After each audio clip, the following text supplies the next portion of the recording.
Hello guys, welcome to IQ plus academy.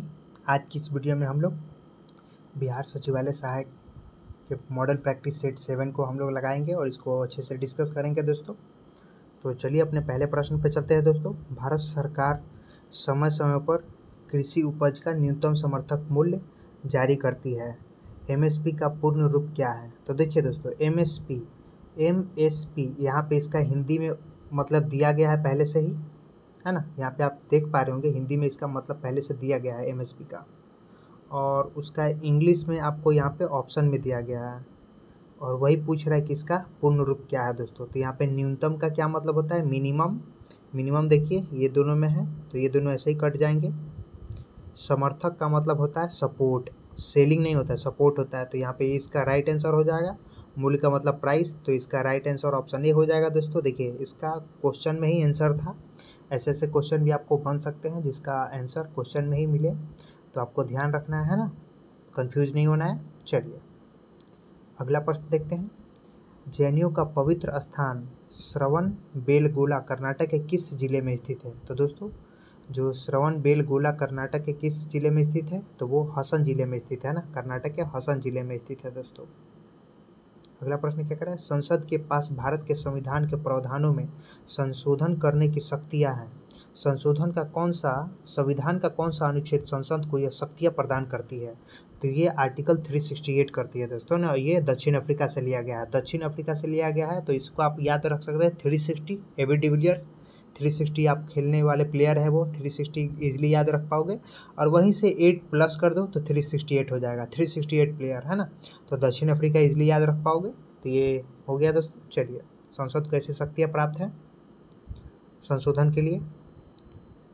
Tripitaka किसकी धार्मिक पुस्तक है? तो दोस्तों त्रिपिटक जो है वो बौद्ध की धार्मिक पुस्तक है, बौद्ध साहित्य है दोस्तों, है ना, याद रखिएगा। और इसके अलावा त्रिपिटक के अलावा अगर मैं बात करूं पिटकों में, तो आपका शुद्ध पिटक होता है, विनय पिटक होता है, अभिधम्म पिटक होता है। तो ये 3-4 और भी रही होंगे, उसको भी आपको देख लेना एक बार, है ना। चलिए फिर अगला प्रश्न है। स्वच्छ भारत अभियान भारत सरकार द्वारा किसकी जयंती पर शुरू किया गया है? तो आपने देखा ही होगा स्वच्छ भारत अभियान में आपको दिखता होगा ऐसे कुछ 2 चश्मा और यहाँ से ऐसे करके, यहाँ पे स्वच्छ लिखा होगा और यहाँ पे अभियान लिखा होगा, भारत लिखा होगा, सॉरी, है ना। तो ऐसे रहता है ना। तो ये गांधी जी का चश्मा है, आपको पता ही चल गया होगा। तो इसका राइट आंसर ऑप्शन बी हो जाएगा। वॉर एंड पीस पुस्तक किसने लिखी थी? तो दोस्तों ये बहुत ही फेमस बुक है लियो टॉल्स्टॉय की, है ना, याद रखिएगा। अगला प्रश्न है। तैमूर ने किसके शासनकाल के दौरान भारत पर आक्रमण किया था? तो दोस्तों ये बात है 1398 की, है ना। उस समय नासिर उद्दीन मोहम्मद शाह तुगलक हुआ करते थे यहाँ पे शासक, है ना, याद रखिएगा। चलिए चोल काल किसके लिए प्रसिद्ध था? तो चोल काल जो था दोस्तों वो अपने बहुत सारे कार्यों के लिए प्रसिद्ध था दोस्तों, जैसे कि ग्राम पंचायत हो गया, है ना, राष्ट्रकूट राजवंश के साथ युद्ध के लिए हो गया, फिर श्रीलंका के साथ व्यापार के लिए भी प्रसिद्ध था दोस्तों। तो इसका राइट आंसर ऑप्शन डी होगा दोस्तों। भारतीय एथलीट दूती चंद निम्नलिखित में से किस खेल से जुड़े थे? तो आपको पता होना चाहिए दोस्तों, ये दूती चंद जो थे वो तेज दौड़ से संबंधित है दोस्तों, है ना, तेज दौड़ से संबंधित है।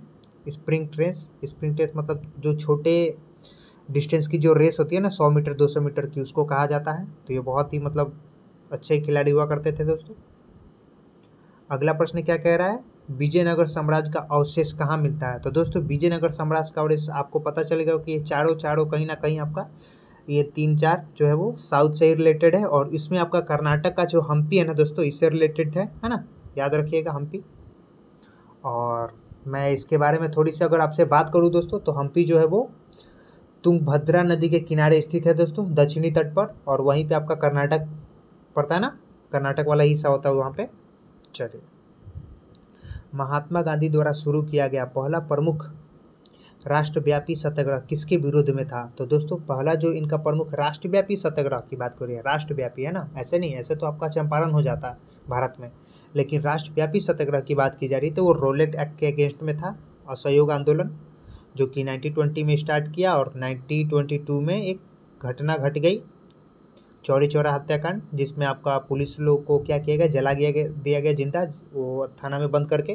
तो इस वजह से गांधी जी ने तुरंत इसको क्या किया, रोक दिया दोस्तों, है ना, याद रखिएगा, क्योंकि इनको अहिंसा नहीं चाहिए थी।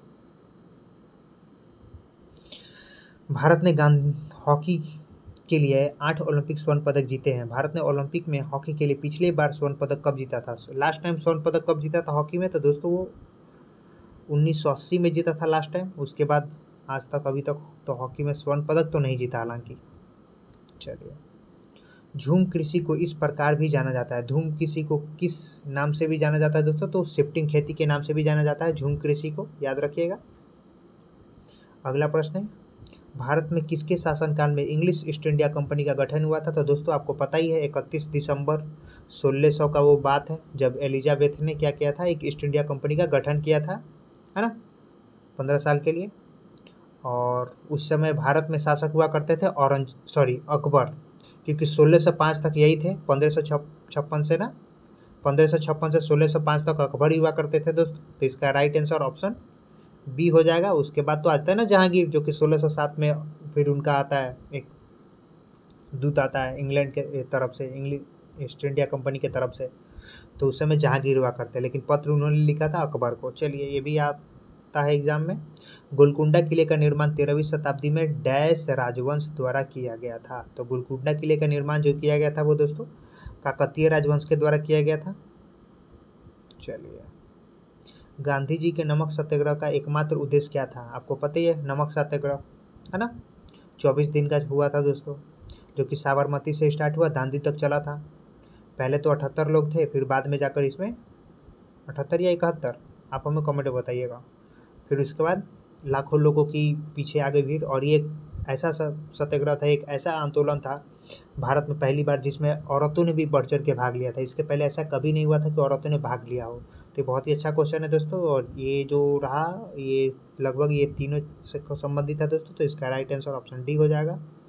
नमक कानून को निरस्त करना तो इसका मोटिव था ही, और उसके साथ ही साथ भारत सरकार के सत्ता की कटौती का भी करना था। सरकार की जो सत्ता थी उसमें भी कुछ कटौती इसका मोटिव था, और आर्थिक राहत भी कहीं ना कहीं बहुत ज़्यादा इंपॉर्टेंट हो गया था उस समय।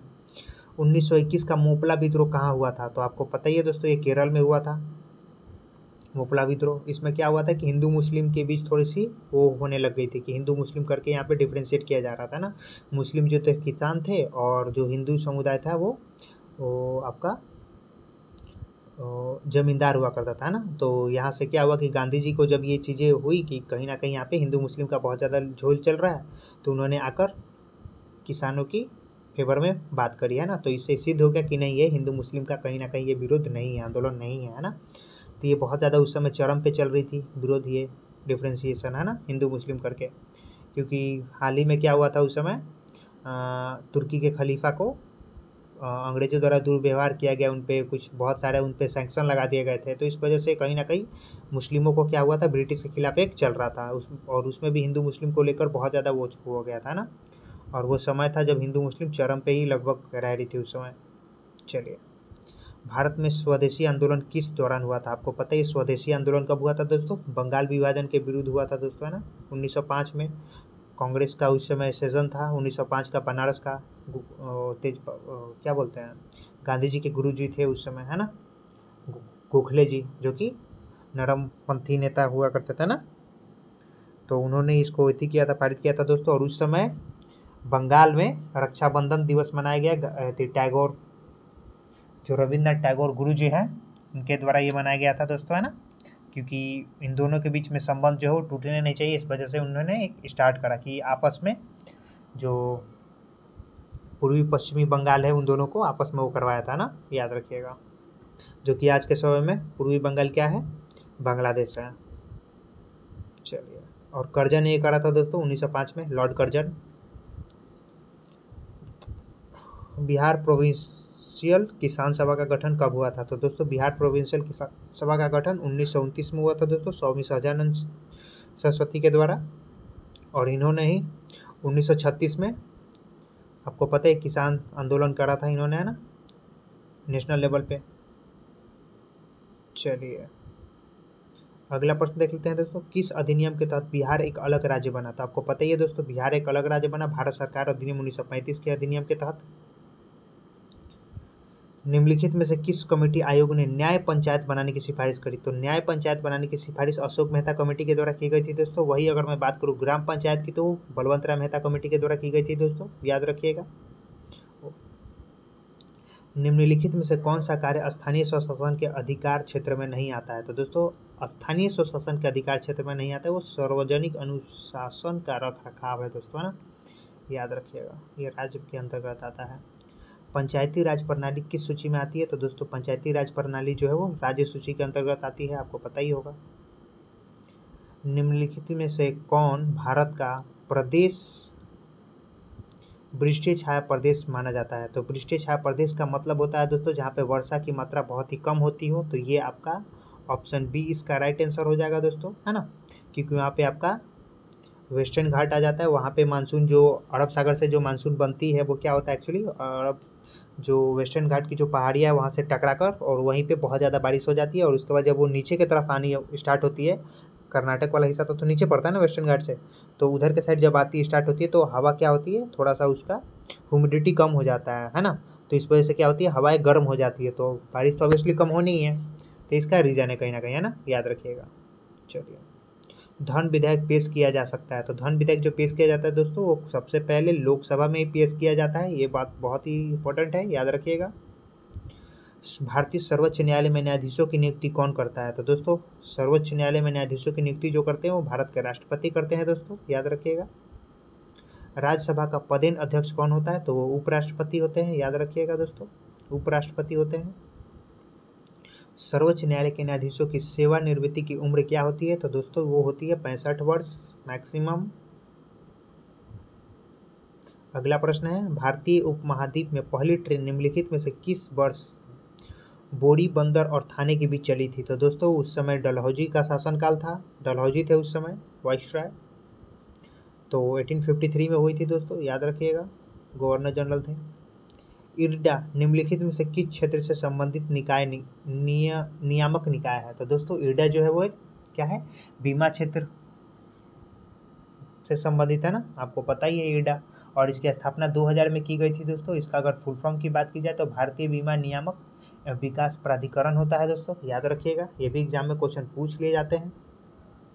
चलिए, भारत में कृषि पुनर्वृत्ति प्रदान करने के लिए शिखर स्तर के बैंक का नाम बताइए? तो आपको पता ही है दोस्तों, नाबार्ड, कृषि तथा ग्रामीण विकास राष्ट्रीय बैंक, है ना, नाबार्ड। चलिए, संसद के गठन का प्रावधान संविधान के किस अनुच्छेद में है? तो दोस्तों आपको पता ही है संसद के गठन का प्रावधान जो है वो आर्टिकल 79 में है दोस्तों, है ना। इसके अलावा अगर मैं बात करूँ 77 की, तो 77 में क्या प्रावधान है दोस्तों, भारत सरकार के जो कार्य संचालन है उसका प्रावधान है दोस्तों। 79 की बात की जाए तो संसद का गठन की बात है, आपको पता ही है। अगर 80 की बात की जाए तो राज्यसभा के संरचना की बात की जा रही है इसमें, है ना। अगर वही 78 की बात की जाए तो राष्ट्रपति को जानकारी देने के लिए कि प्रधानमंत्री का कर्तव्य है कुछ संबंधित उनसे संबंध में, है ना, कि राष्ट्रपति को क्या करे, कुछ जानकारी दें।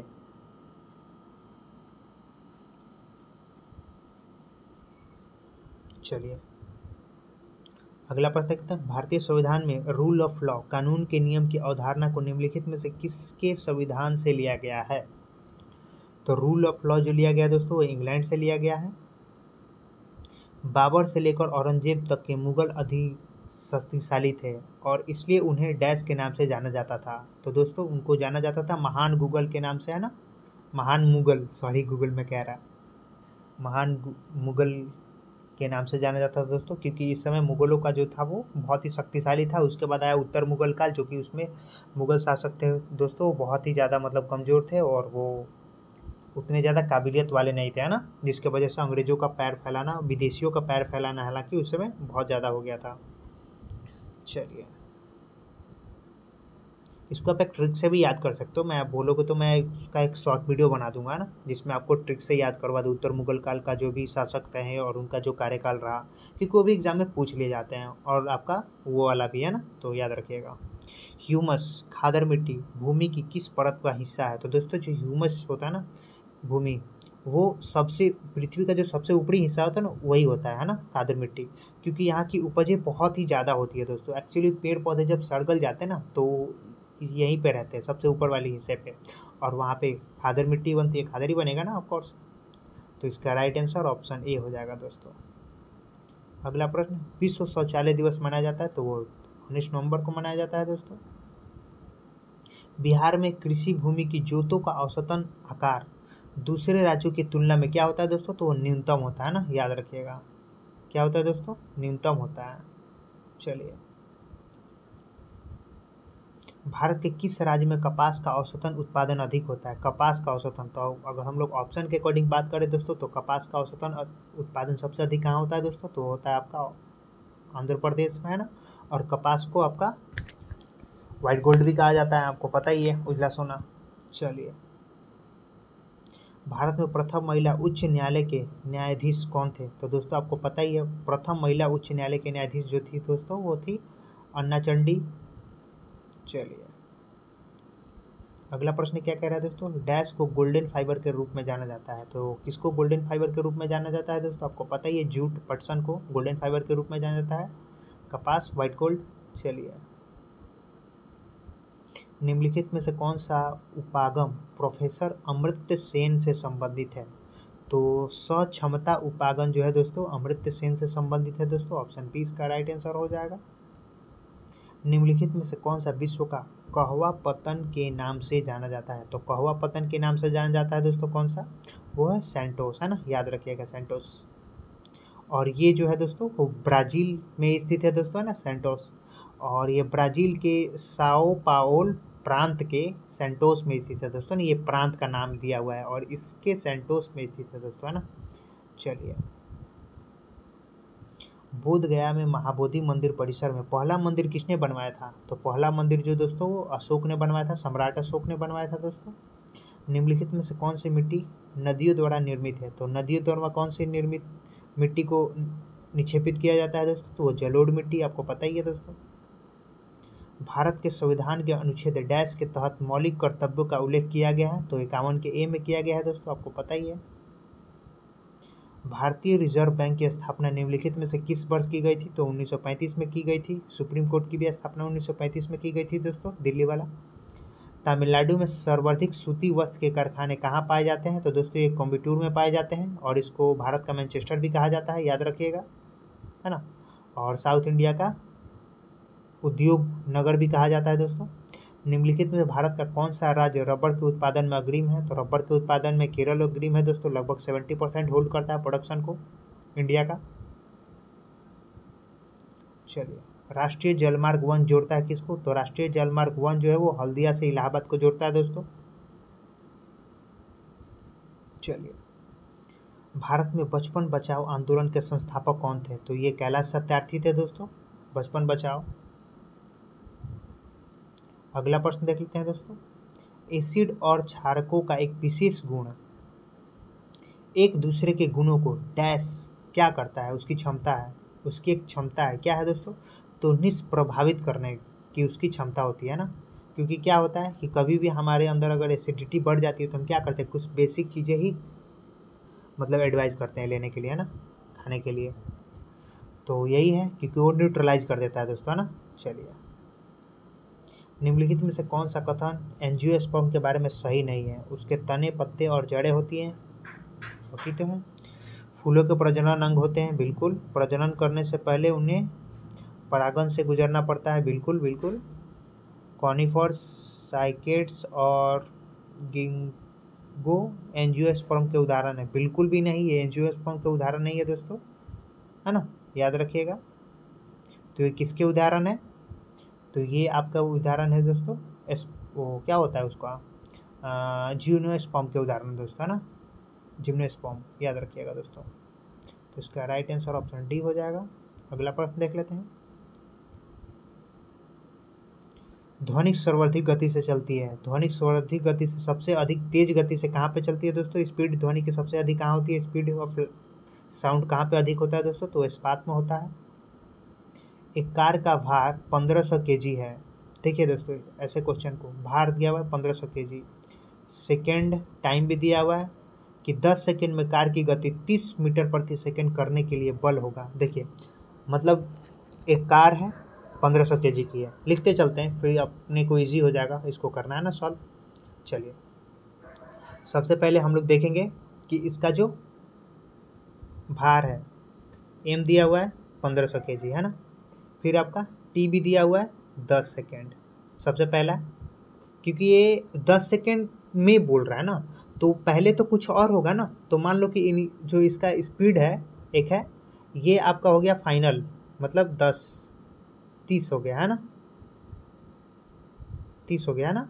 अगर यही पहले की बात की जाए तो ये तो जीरो था ना, तो हम लोग क्या करेंगे यहाँ, अगर एक्सेलरेशन निकालना हो, क्योंकि हमें तो हालांकि यही निकालना ना, फोर्स ही निकालना है। तो फोर्स क्या होता है, मास इंटू एक्सेलरेशन होता है। तो यहाँ पे मास दिया हुआ है ऑलरेडी, मास यहाँ पे दिया हुआ है 1500 kg, और एक्सेलरेशन का वैल्यू हम लोग क्या रख सकते हैं दोस्तों, हमें पता है फाइनल माइनस इनिशियल होता है ना।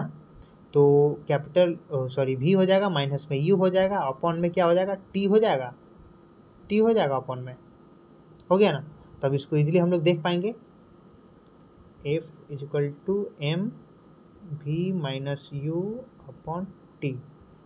चलो यहाँ पे रखते हैं हम लोग अब इजीली, ये 1500 हो गया, फिर आपका v कितना है 30, u कितना है 0 अपॉन t कितना है 10। अब देखें कितना आता है 10 30, 30/10, एक से एक जीरो कट गया, क्योंकि जीरो तो ऑलरेडी है तो माइनस तो होगा नहीं कुछ। यहाँ कितना हुआ 15 तिया 45 हुआ है ना, डबल जीरो है, तो यही इसका राइट आंसर हो जाएगा दोस्तों। अब फोर्स का यूनिट क्या होता है, न्यूटन होता है, तो 4500 न्यूटन हो जाएगा दोस्तों इसका राइट आंसर। देखते हैं ऑप्शन बी इसका राइट आंसर हो जाएगा दोस्तों। अगला प्रश्न क्या कह रहा है, किसी वस्तु का भार न्यूनतम होगा यदि उसमें रखा जाए, कहाँ रखा जाए, पृथ्वी के केंद्र पर, भूमध्य रेखा पर, उत्तरी ध्रुव पर, दक्षिणी ध्रुव पर। तो दोस्तों आपको पता है कि किसी भी वस्तु का भार न्यूनतम तब होता है जहाँ होता है, जहाँ पे, कहाँ होता है, जहाँ पे gravitation due acceleration due to gravity जहाँ पे कम होता है दोस्तों। आपको पता ही है small g, acceleration due to gravity. और ये कम कहाँ पे होता है दोस्तों, तो पृथ्वी के केंद्र पे होता है दोस्तों, है ना, केंद्र पे होता है, ध्रुव पे नहीं होता है। ध्रुव पे हमेशा ज़्यादा होता है। जैसे आप ऊपर की तरफ बढ़िएगा, नीचे की तरफ बढ़िएगा, ये क्या होगा, बढ़ते जाएगा दोस्तों। जैसे जैसे आप एकदम मिडिल में आ जाइएगा, ध्रुव केंद्र पे आ जाइएगा, तो ये क्या होगा, ये आपका घटेगा दोस्तों, है ना, याद रखिएगा ग्रेविटेशनल फोर्स। तो पृथ्वी के केंद्र पर इसका राइट आंसर हो जाएगा दोस्तों। चलिए, किसी वस्तु की गतिज ऊर्जा जिसका भार 2 kg है और वह 1.1 मीटर प्रति सेकंड की गति से चल रहा है, तो गतिज ऊर्जा आपको पता ही है दोस्तों क्या होता है, हाफ एम वी स्क्वायर, है ना। तो आपको ऑलरेडी क्या दिया हुआ है, हाफ एम वी स्क्वायर आप लिख लो, है ना। और आप देखो कि यहाँ पे दिया क्या हुआ है, गतिज ऊर्जा में एम दिया हुआ है, भी आपका दिया हुआ है, तो एम भी करो ना, एम भी स्क्वायर, इसका स्क्वायर करो, क्या होगा, इसका स्क्वायर करोगे तो 0.01 हो जाएगा, 2 है ऑलरेडी, हाँ, और हाफ करना है, 2 से 2 कट गया, 0.01 रखो, क्या हुआ, वही सेम हो जाएगा ना। तो इसका राइट आंसर ऑप्शन बी हो जाएगा। चलो अगले प्रश्न को देख लेते हैं।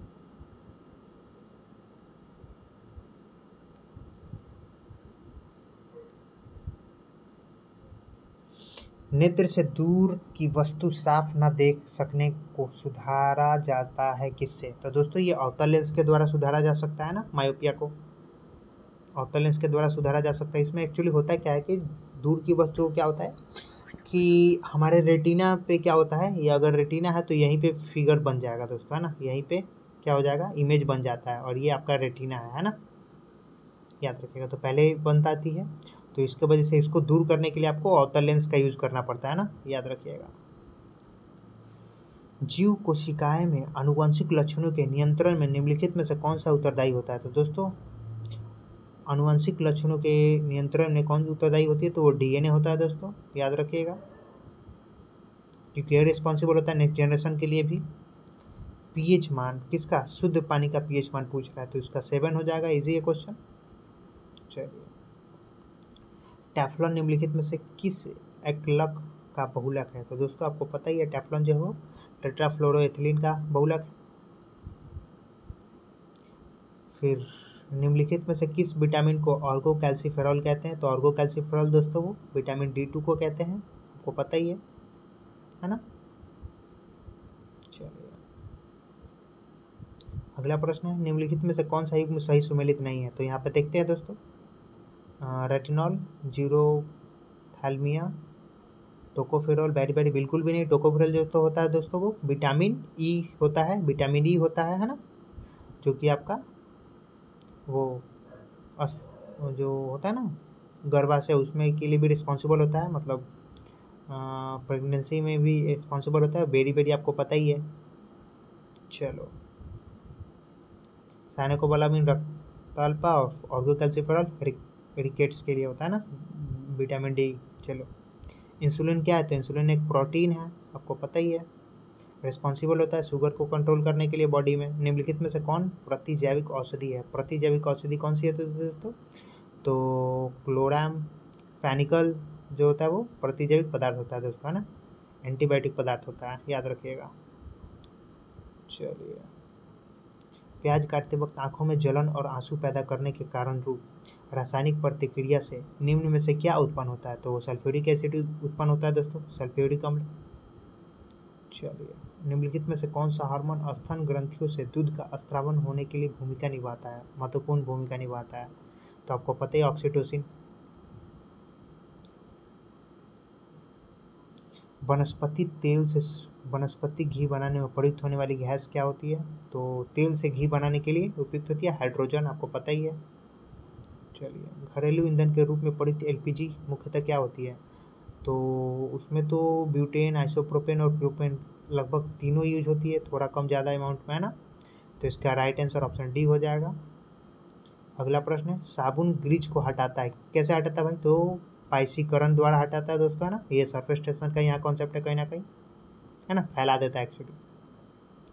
निम्नलिखित में से कौन सा विटामिन प्रतिस्कंदक विषों के प्रतिविष प्रतिकारक के रूप में प्रयोग किया जाता है? तो आपको पता ही है दोस्तों, विटामिन के होता है ना।